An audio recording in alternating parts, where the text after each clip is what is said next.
what was the best piece of advice ever given to you, Don? It can be more than one. It would have to be from this crazy philosophy professor that I had at St. Mary's Seminary.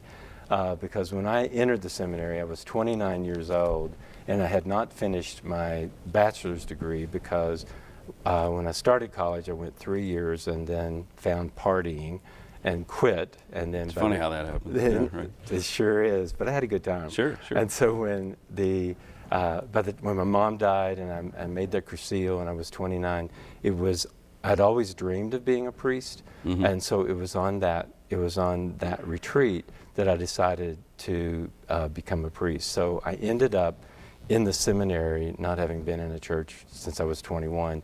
But so I had to take, the first year I had to take 9 hours of philosophy and 9 hours of theology. So my brain was so fried with all that philosophy, because I didn't know who I was and who that philosopher was. And so I just walked out of class one day and just went to my room and said, I can't do this. Wow. And John Rose, who was the professor, came to my room, and he gave me the best piece of advice, and I use it to today.